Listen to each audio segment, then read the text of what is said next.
Hello, and welcome to Mindfulness Imagination Fair, my Mindfulness Imagination Fair. And while we are stuck in our homes, this is my portable studio.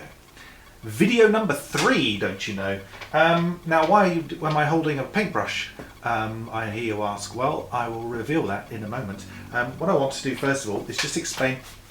Video number 3 was supposed to be a video about the power within you and how you can channel it and access it and then realize your goals. But the last few days I've been feeling pretty low. I've heard from a lot of friends of mine that they've been feeling pretty low. I think we're sort of over 4 weeks in now to being stuck at home, and I think we're feeling it all a bit. So instead of talking about what I was going to talk about, I just wanted to do a little video about just re-energizing yourself, and maybe just understanding what it is that's going on inside you. It can help you to overcome it, any negative emotion, anxiety that you might be feeling. Now, of course, a lot of us, we have the luxury of being at home at the moment, while lots of other very brave people are going out there and working for a living. But however fun it might seem to be at home working, which I am doing, you're stuck. You feel like you're stuck, and after a long period of time you can feel that you are really stuck. If you're at an office, you are first of all, you're in a different location from where you relax. You've gone to a place of work. It's a new location. It's a building where you have to move around a lot. For the most part, you're not stuck at a desk all the time. You have to get up to fetch something from the printer. You have to get up to file away something that you've just done. You have to get up to speak to somebody about something. You're almost always moving, even though sometimes it feels like you're chained to a desk. When you're at home and you don't have any files to access, you don't have a printer to go and get to, you just have the screen and your chair and your working desk, then you really are just stuck at home. You really are chained to a desk.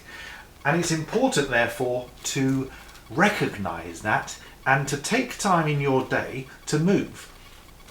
Now, a lot of us feel that when we're working from home, obviously you're not monitored. Well, most people, I don't know if some people are, but I'm not monitored. And you start to think, well, you should be getting on with stuff, and it should be more. And you know what? In an office environment, it's not like that. In an office environment, the reality is that you do your task, then you go off, you sort something out there, you sort something out there, you sort something out there. You're constantly interrupted. At home, your interruptions are the washing machine. I don't know, you need to hoover that bit of dust that's been annoying you for the last 2 hours, so you need to get up and do that. It's not an awful lot that distracts you. So there's a danger that you are literally just sitting in one position for 2 hours and you don't even realize it. So there are things you can do to combat that. You can go and get a cup of tea. You could set a timer on your phone or on your computer to stop. Some very good ones are to play some music. The luxury of being at home is, of course, you don't have to listen to other people's music. You can listen to your own while you're working. You can get up and move around. You can get up and dance if you want to, although don't put any drinks around your computer when you're dancing. You know who you are. You can do all sorts of other creative things just to keep your mind going, keep your brain going, keep that energy up, which can really, once that starts to get you down, it can really drive you down further. I'm lucky I've got a back garden. I can go and have a look out the window, even if it's too cold to go outside sometimes. Just sit in the sun. Even if you sit at your window and the sun is coming in, you're getting some of the rays of the sun, which can help boost your the hormones in you and give you that sort of happy feeling. I think the most important thing, though, to recognise is you can do all these things. You can keep yourself moving. You can do stretches. It's important to recognise, though, that what you're feeling isn't wrong. What you're feeling is what you're feeling, and you have to. If you can recognise that, not beat yourself up about it, not feel guilty about it, then that's a first step towards overcoming it and just dealing with stuff. You know, life is living, and living is being true to you. So living may not be being chained to a desk, and you may be having to do that in this current situation, but it is being true to you. If you're feeling a bit crap inside, you're feeling that you're a bit lost, then give yourself that time. Give yourself some time just to re-energize, feel the light within you, and then you can move forward. Don't start thinking, well, I've got to do this, I've got to do that, I've got to do this, oh, so-and-so's doing that, oh, I'm getting all these messages on my phone saying, we've got to do this, we've got to do that. You know what? You don't have to if you feel that you can't, because you're more important than that.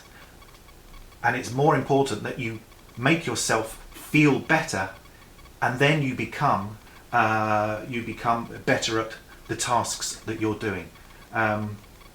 There's the thing, you know, the mindfulness meditation techniques are not only are they good for your soul, obviously good for your immune system. They boost your immune system. They're also good for your energy and for your work, whatever work that may be. If it's something that you want to achieve, if it's something you're having to achieve for another company, another organization. By practicing mindfulness techniques, it can help you boost that energy and drive you further forward. So, but you need to take that time for yourself in order to do that. And I've expressed in the couple of videos ago, you can listen to your favorite song. You know, I've got Spotify on the computer. I can put that on, put my headphones in. It helps to relieve the stresses. You can take a moment, listen to your breathing. What's nice is that you can have a desk full of stuff, full of rubbish, that's your rubbish, that brightens your day, and nobody else is going to see it and nobody else is going to comment on it. So you have what you need around you to keep you positive and keep you motivated, because the last thing you want to do in this current situation is start to feel worse about everything. Eventually we are going to be able to go out. Now some people will be scared about that, and that's absolutely fine. We've been cooped up for quite a long time now and not really integrated with a lot of people. I've said hello to a few people out on a walk when they've been across the other side of the road, which has been nice.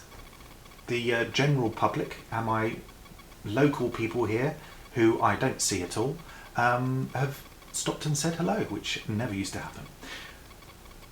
So what I think I'd like to do is to re-energize that little ball of light within you. I think we'll just do a little meditation, just a little one, just to refocus. And it's something that you can do yourself, sitting at your desk, with your pen, with your paintbrush. Oh yes, I was going to tell you why with a paintbrush. Well, I've been doing some doodling while I've been typing emails and that sort of thing. Watercolours, just a bit of water, a bit of watercolour, and then over the course of a day you've realised that you've got something.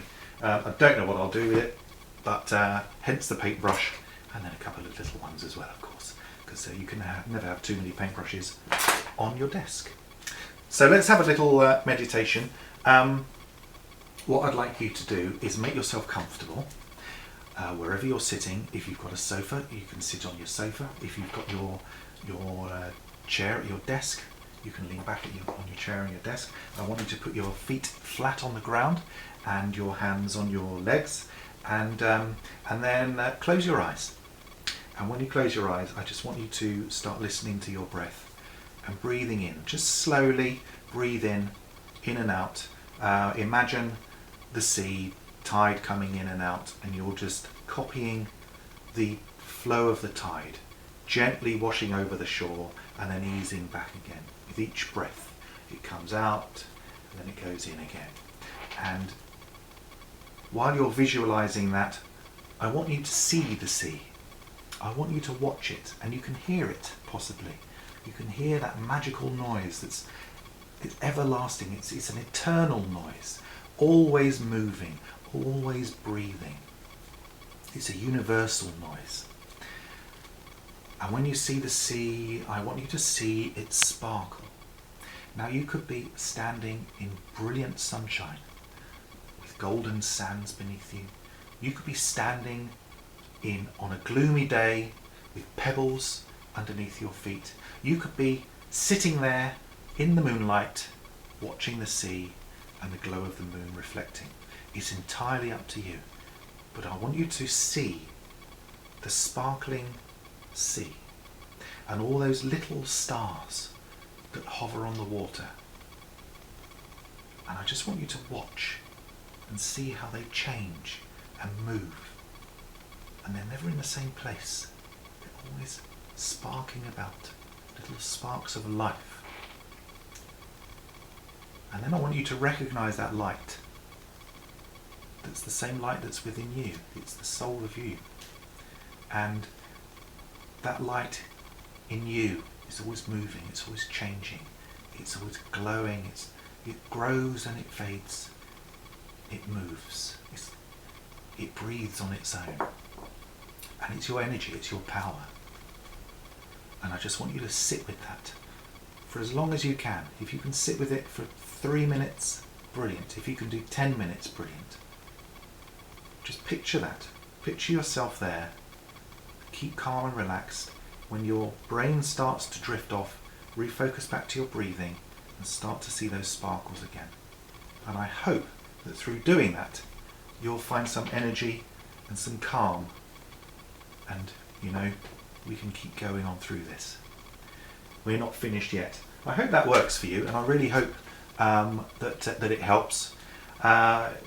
You can message me anytime on this YouTube channel. You can subscribe to me if you wish to, and I will be doing more of these as we are in the lockdown. And then I'm going to be starting to come around to you, to your organisations, to your schools, to your places, wherever you might be, and I will be sharing everything that I've learnt in my mindfulness course and in my imagination course.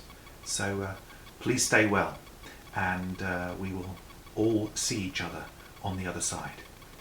Ciao for now.